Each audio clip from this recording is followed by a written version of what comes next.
Metode Buzz Group terhadap kemampuan koneksi matematika ditinjau dari self-confidence peserta didik. Penelitian terhadap peserta didik kelas 8 di SMP Negeri 13 Kota Tasikmalaya tahun pelajaran 2020 atau 2021. Mata kuliah Seminar Pendidikan Matematika. Dosen pengampu Dedi Nurjamil, Doktorandes Magister Pendidikan. Oleh Risa Hanifia Khairunisa, NPM 182151017. Program Studi Pendidikan Matematika Fakultas Keguruan dan Ilmu Pendidikan Universitas Siliwangi 2021. Latar belakang masalah. Pertama, ilmu matematika. Ilmu matematika merupakan ilmu dasar yang sangat penting dalam berkembangnya ilmu pengetahuan dan teknologi. Usaha sadar pemerintah untuk pentingnya belajar matematika yaitu dengan adanya mata pelajaran matematika dari taman kanak-kanak sampai perguruan tinggi. Kemudian, kemampuan koneksi matematis. Salah satu faktor penyebab rendahnya prestasi belajar matematika peserta didik adalah kemampuan koneksi matematis peserta didik yang masih rendah. Kemudian ada self-confidence. Selain kemampuan koneksi matematis, salah satu aspek yang berpengaruh terhadap prestasi belajar peserta didik adalah kepercayaan diri atau self-confidence. Pembelajaran dalam matematika peserta didik harus mempunyai sikap yakin dan percaya diri akan kemampuan sendiri, sehingga peserta didik akan terhindar dari rasa cemas dan ragu dalam memecahkan masalah yang dihadapinya. Kemudian ada metode Buzz Group. Hal tersebut tidak semua bersumber dari peserta didik, tetapi dapat pula dipengaruhi oleh pendidik, karena sebagian pendidik dalam pembelajaran matematika saat ini disampaikan secara informatif, artinya peserta didik sekedar menerima informasi saja tanpa terlibat dalam menemukan konsep-konsep pelajaran yang harus dikuasainya. Peserta didik perlu dibiasakan untuk berargumen atas setiap jawaban dan memberi tanggapan atas jawaban orang lain, sehingga peserta didik merasa kebermaknaan pembelajaran atas apa yang dipelajarinya. Upaya yang dapat dilakukan pendidik untuk meningkatkan koneksi matematis adalah menerapkan metode Buzz Group dalam pembelajaran. Metode Buzz Group adalah salah satu metode yang melibatkan peserta didik berpartisipasi aktif dalam proses pembelajaran. Instruksi dalam kelompok pada metode Buzz Group akan membantu peserta didik dalam menumbuhkan sikap percaya diri atau self-confidence. Metode Buzz Group merupakan metode diskusi yang menekankan keterlibatan peserta didik dalam pembelajaran, baik keterlibatan dalam perencanaan, pelaksanaan, maupun evaluasi dalam kelompok. Keaktifan peserta didik dalam pembelajaran dapat meningkat penguasaan materi sehingga peserta didik dapat belajar bersama-sama untuk menemukan konsep pembelajaran dengan bimbingan pendidik. Berdasarkan permasalahan di atas, maka peneliti ingin melakukan penelitian dengan judul Penerapan Metode Buzz Group terhadap kemampuan koneksi matematis ditinjau dari self-confidence peserta didik. Rumusan masalah. Berdasarkan batasan masalah di atas, maka rumusan masalah yang dapat diajukan dalam penelitian ini adalah: pertama, apakah terdapat pengaruh metode Buzz Group terhadap kemampuan koneksi matematis? Kedua, apakah terdapat pengaruh self-confidence peserta didik terhadap kemampuan koneksi matematis? Ketiga, interaksi antara metode Buzz Group dengan self-confidence peserta didik terhadap kemampuan koneksi matematis. Definisi operasional. Agar tidak terjadi pemahaman yang berbeda tentang istilah-istilah yang digunakan dalam penelitian ini, ada beberapa istilah yang perlu dijelaskan, yaitu: pertama, metode Buzz Group. Metode Buzz Group merupakan metode pembelajaran berupa diskusi, di mana peserta didik dituntut untuk menyampaikan pendapat dan saling bertukar pikiran dalam menyelesaikan masalah. Peserta didik perlu menguasai konsep dan materi pelajaran untuk menyelesaikan permasalahan. Yang kedua, ada kemampuan koneksi matematis. Kemampuan koneksi matematis adalah kemampuan yang dimiliki peserta didik untuk dapat menghubungkan topik matematika dengan topik yang lain, menghubungkan matematika dengan ilmu pelajaran yang lain, dan mengaplikasikan matematika di kehidupan sehari-hari. Dan yang ketiga ada self-confidence. Self-confidence adalah keyakinan peserta didik terhadap kemampuan dirinya untuk dapat menguasai situasi dan menghasilkan hal yang positif. Tujuan penelitian. Berdasarkan rumusan masalah di atas, maka tujuan penelitian yang ingin dicapai adalah: pertama, untuk mengetahui pengaruh metode base group terhadap kemampuan koneksi matematis. Kedua, untuk mengetahui pengaruh self-confidence peserta didik terhadap kemampuan koneksi matematis. Dan yang ketiga, untuk mengetahui interaksi antara metode base group dengan self-confidence peserta didik terhadap kemampuan koneksi matematis. Manfaat penelitian. Hasil dari penelitian ini, peneliti berharap dapat memberikan manfaat antara lain: pertama, bagi peserta didik, dapat melatih peserta didik agar mereka berperan aktif dalam proses pembelajaran matematika sehingga dapat meningkatkan kemampuan koneksi matematis peserta didik dalam mata pelajaran matematika. Yang kedua, bagi guru, sebagai salah satu pilihan alternatif guru dalam memilih metode pembelajaran serta menggunakan metode base group untuk meningkatkan kemampuan koneksi matematis peserta didik dalam mata pelajaran matematika.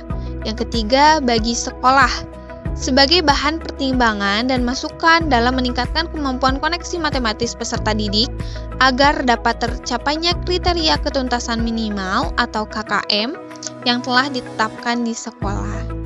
Dan terakhir, bagi peneliti, dapat memperoleh pengalaman baru dengan fakta-fakta di sekolah, terutama yang berkaitan dengan penerapan metode base group terhadap kemampuan koneksi matematis ditinjau dari self-confidence peserta didik kelas 8. Kajian teori. Metode base group. Pengertian metode base group. Metode diskusi base group adalah suatu jenis diskusi kelompok kecil yang beranggotakan 3-4 orang yang bertemu secara bersama-sama membicarakan suatu topik yang sebelumnya telah dibicarakan secara klasikal. Kedua, langkah-langkah metode base group. A. Pendidik mungkin bersama peserta didik memilih dan memutuskan masalah dan bagian-bagian masalah yang akan dibahas dan perlu dipecahkan dalam kegiatan belajar. B. Pendidik menunjuk beberapa peserta didik untuk membentuk kelompok kecil. Jumlah kelompok yang akan dibentuk dan banyaknya peserta dalam setiap kelompok kecil disesuaikan dengan jumlah bagian yang akan dibahas. C. Pendidik membagikan bagian-bagian masalah kepada masing-masing kelompok kecil. Satu kelompok membahas satu bagian masalah. Selanjutnya, pendidik menjelaskan tentang tugas kelompok yang harus dilakukan. Waktu pembahasan biasanya 5-10 menit.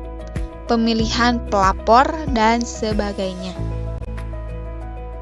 D.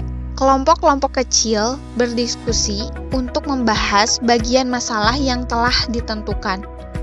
Para peserta didik dalam kecil itu memperjelas bagian masalah serta memberikan saran-saran untuk pemecahannya. E. Apabila waktu yang telah ditentukan telah selesai, pendidik mengundang kelompok-kelompok kecil untuk berkumpul kembali dalam kelompok besar. Kemudian, ia mempersilahkan para pelapor dari masing-masing kelompok kecil menyampaikan laporannya kepada kelompok besar. F. Pendidik atau seorang peserta didik yang ditunjuk mencatat pokok-pokok laporan yang disampaikan. Selanjutnya, para peserta didik meminta untuk menambah, mengurangi, atau mengomentari laporan tersebut. G. Pendidik dapat menugaskan seseorang atau beberapa orang peserta didik untuk merangkum hasil pembahasan akhir laporan itu. H. Pendidik beserta peserta didik dapat mengajukan kemungkinan kegiatan lanjutan yang dapat dilakukan berdasarkan hasil diskusi dan selanjutnya melakukan evaluasi terhadap proses dan hasil diskusi tersebut. 3. Keunggulan metode Base Group. Pertama, peserta didik yang kurang terbiasa menyampaikan pendapat seolah-olah dipaksa untuk mengemukakan pendapatnya di dalam kelompok kecil. Kedua, menumbuhkan suasana akrab, penuh perhatian terhadap orang lain, dan mungkin akan menyenangkan. Ketiga, dapat menghimpun berbagai pendapat tentang bagian-bagian masalah dalam waktu singkat. Keempat, dapat digunakan dengan teknik lain sehingga penggunaan teknik ini bervariasi. 4. Kelemahan metode Base Group. Pertama, memungkinkan terjadi pengelompokan di mana pesertanya terdiri dari orang yang masih belum memahami materi sehingga kekuatan kelompok tidak seimbang.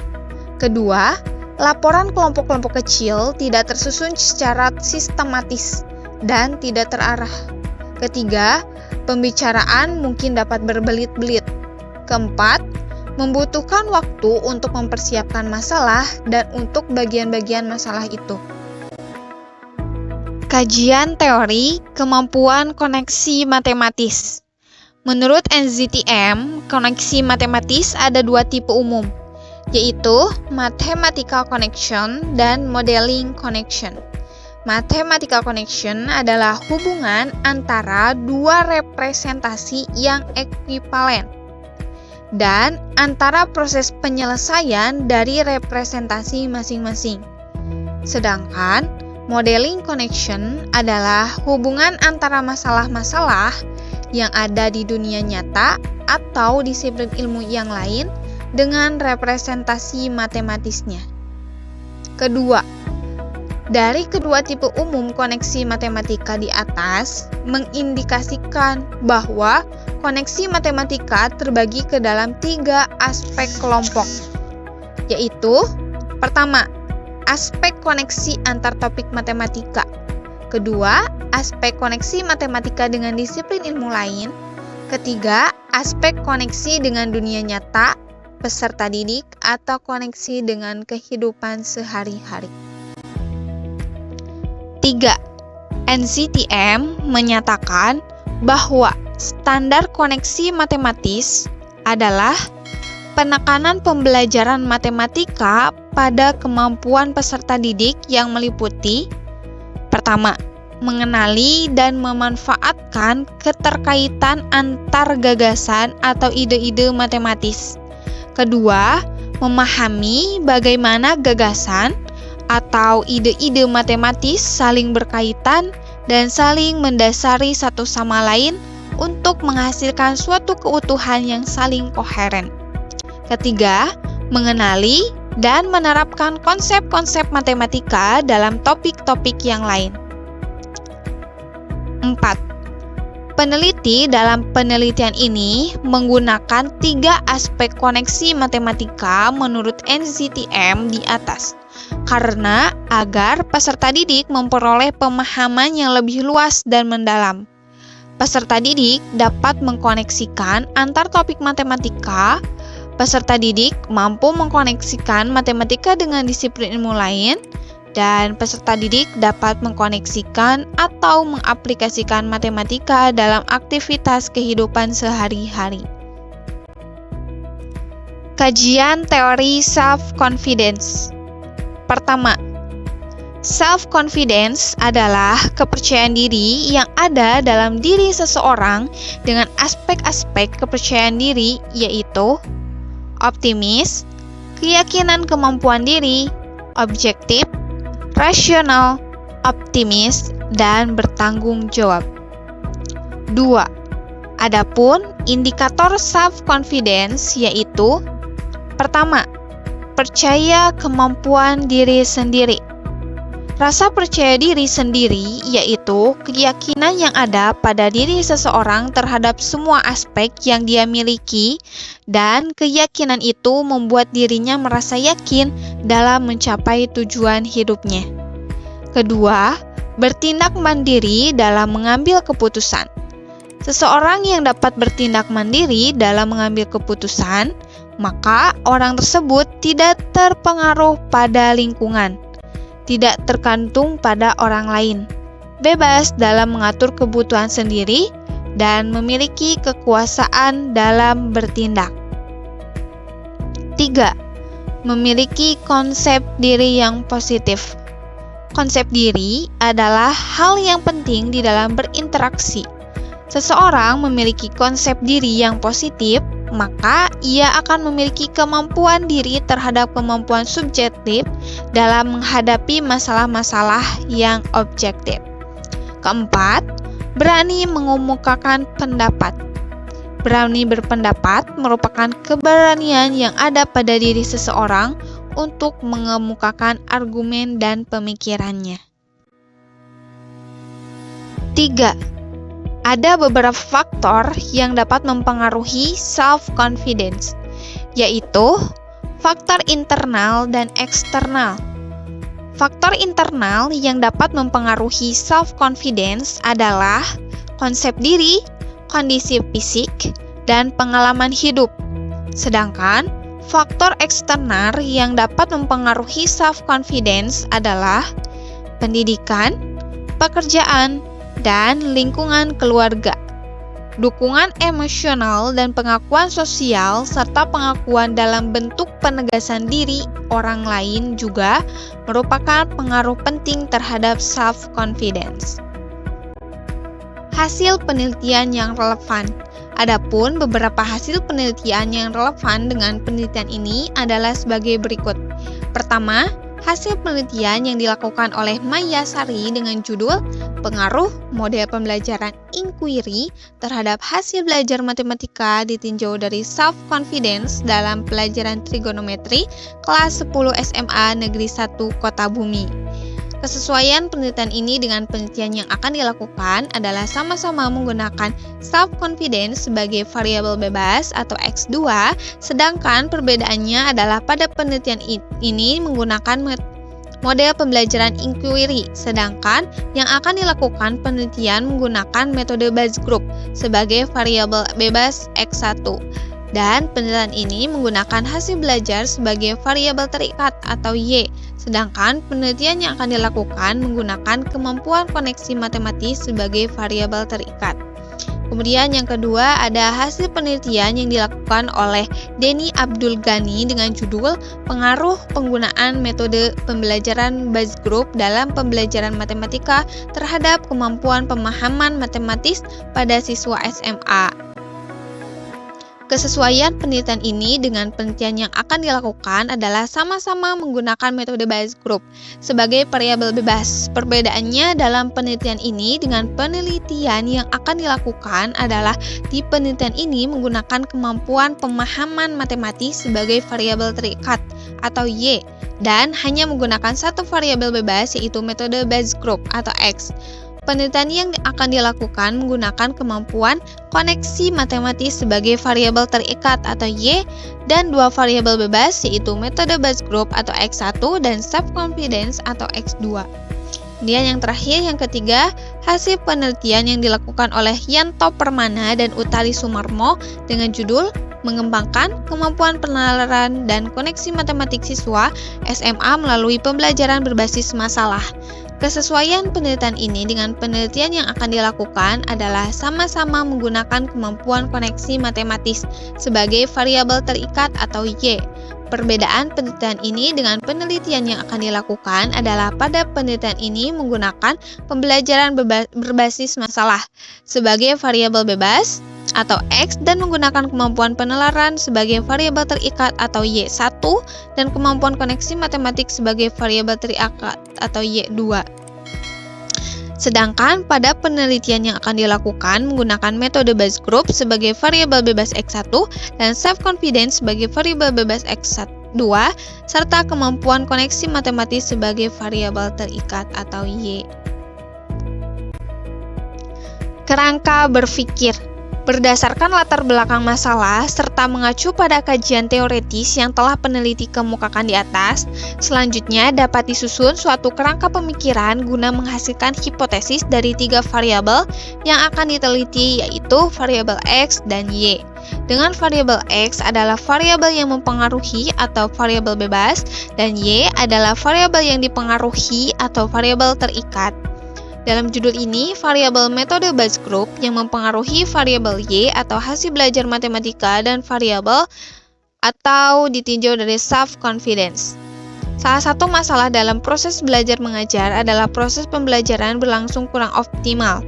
Hal ini dilihat dari proses pembelajaran yang dilakukan pendidik masih belum kondusif karena masih banyak peserta didik yang mengobrol saat pembelajaran berlangsung.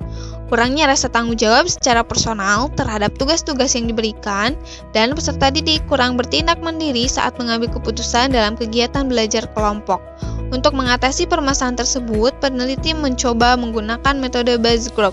Karena dengan metode Bayes Group, peserta didik akan berperan aktif dalam pembelajaran, terlatih untuk menggunakan pendapat, bertanggung jawab terhadap tugas yang diberikan, serta peserta didik akan mengingat dan memahami apa yang telah mereka diskusikan. Hipotesis. Hipotesis adalah asumsi atau dugaan atau perkiraan sementara yang nantinya harus dicapai data atau fakta atau informasi melalui penelitian sebagai bukti kebenarannya terhadap suatu hal atau masalah tertentu. Berdasarkan kerangka berpikir di atas, penulis merumuskan hipotesis penelitian sebagai berikut. Pertama, terdapat pengaruh metode Bayes Group terhadap kemampuan koneksi matematis. Kedua, terdapat pengaruh self-confidence peserta didik terhadap kemampuan koneksi matematis. Ketiga, terdapat interaksi antara metode Bayes Group dengan self-confidence peserta didik terhadap kemampuan koneksi matematis. Prosedur penelitian. Metode penelitian. Metode penelitian yang digunakan dalam penelitian ini adalah metode penelitian kuantitatif. Penelitian kuantitatif adalah proses untuk menemukan pengetahuan dengan menggunakan data yang berupa angka sebagai alat menemukan suatu keterangan tentang apa yang ingin diketahui. Adapun jenis penelitian ini yaitu penelitian eksperimen semu atau quasi-experimental research, di mana penelitian yang digunakan untuk mengetahui suatu perbandingan. Kemudian ada variabel penelitian. A. Variabel bebas atau X, yaitu variabel yang cenderung mempengaruhi atau menyebabkan perubahan. Dalam penelitian ini, yang menjadi variabel bebas adalah metode Bayes Group ditinjau dari self-confidence. B. Variabel terikat atau Y, yaitu variabel yang cenderung dapat dipengaruhi atau yang menjadi akibat oleh variabel bebas. Variabel terikat dalam penelitian ini adalah kemampuan koneksi matematis. Populasi.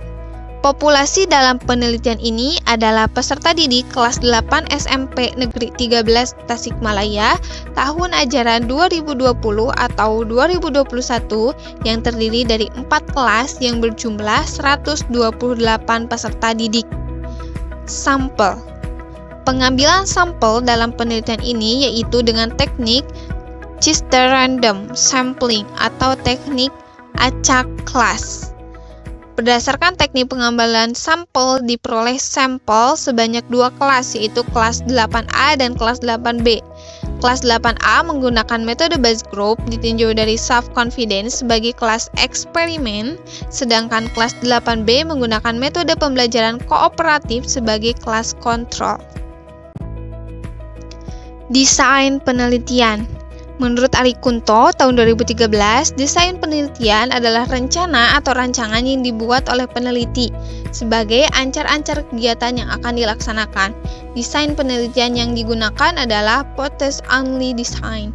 Itu terdapat 2 kelompok yang masing-masing dipilih secara random atau R. 2 kelompok tersebut yaitu kelas eksperimen dan kelas kontrol. Pengaruh adanya perlakuan atau treatment adalah 1 berbanding O2. Kelas eksperimen diberi perlakuan atau treatment menggunakan metode base group ditinjau dari self-confidence, sedangkan pada kelas kontrol menggunakan pembelajaran kooperatif. Dengan hypothesis only design dapat dilihat sebagai berikut, di mana A1 sama dengan metode pembelajaran base group, A2 metode pembelajaran Student Team Achievement Division atau STAD, B1 self-confidence tinggi, B2 self-confidence sedang, dan B3 self-confidence rendah. Teknik pengumpulan data. Pengumpulan data pada penelitian ini menggunakan 4 teknik. Pertama, observasi. Observasi digunakan pada saat penelitian pendahuluan, ketika mengidentifikasi masalah yang ada pada suatu populasi. Observasi pada saat penelitian berlangsung dilakukan untuk mencocokkan rencana pelaksanaan pembelajaran dengan aktivitas yang ada di kelas saat pembelajaran dengan menggunakan metode base group yang berlangsung di kelas eksperimen. Kegiatan observasi bisa berupa pengamatan aktivitas guru dan siswa selama proses pembelajaran untuk setiap kali pertemuan dengan cara mengisi lembar observasi. Kemudian yang kedua ada dokumentasi. Dokumentasi digunakan untuk mengumpulkan data yang bertujuan untuk mengetahui sejarah sekolah dan perkembangannya, struktur organisasi, keadaan guru dan siswa, sarana dan prasarana yang ada di sekolah. Kemudian ada metode tes. Teknik tes adalah cara untuk memberikan siswa tes atau semacam tes harian setelah mereka mengalami proses belajar. Dalam penelitian ini, tes ini digunakan untuk menentukan kemampuan koneksi matematika peserta didik dengan materi dalam matematika. Tes dilakukan dalam bentuk pertanyaan teks atau esai. Sebelum soal digunakan, soal terlebih dahulu harus diuji untuk mengetahui validitas dan reliabilitas. D. Metode kuesioner. Angket yang digunakan dalam penelitian ini berupa seperangkat pertanyaan atau pertanyaan tertulis yang harus dijawab oleh responden. Dalam angket terdapat validasi isi dan konsistensi interval kepada peserta didik kelas 8 SMP Negeri 13 Tasikmalaya yang dilakukan pada saat penelitian. Instrumen penelitian. Pertama, tes uraian. Pada penelitian ini, tes yang dimaksud adalah tes kemampuan koneksi matematika dalam bentuk uraian. Yang kedua, ada metode kuesioner atau angket.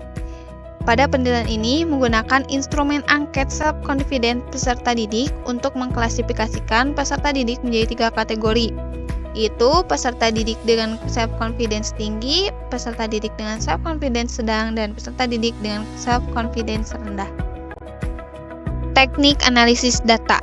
Teknik analisis data yang akan digunakan dalam penelitian ini berdasarkan pada jenis data dan bentuk hipotesisnya. Adapun bentuk data dalam penelitian ini adalah data interval, sedangkan bentuk hipotesisnya adalah komparatif. Berdasarkan hal tersebut, maka teknik analisis data yang digunakan pada penelitian ini adalah tes T. Sebelum melakukan analisis data dengan tes T, ada 2 syarat yang harus dilakukan, yaitu uji normalitas dan uji homogenitas. Pertama, uji prasyarat. A. Uji normalitas. Uji normalitas digunakan untuk mengetahui apakah sampel berdistribusi normal atau tidak. Kemudian digunakan uji non-parametrik apabila data tidak berdistribusi normal. Uji normalitas yang digunakan peneliti adalah uji Lilliefors. Kemudian ada uji homogenitas. Uji homogenitas variansi populasi digunakan untuk mengetahui apakah variansi dari sejumlah populasi sama atau tidak. Penelitian ini menggunakan uji Bartlett. Kedua, uji hipotesis. Uji hipotesis dalam penelitian ini adalah uji ANOVA 2 arah atau jalur. Kemudian ada uji non-parametrik. Uji statistik non-parametrik adalah tes yang tidak memerlukan asumsi yang berbeda tentang distribusi populasi. Kemudian yang keempat ada uji komparansi ganda dengan metode SCAPE.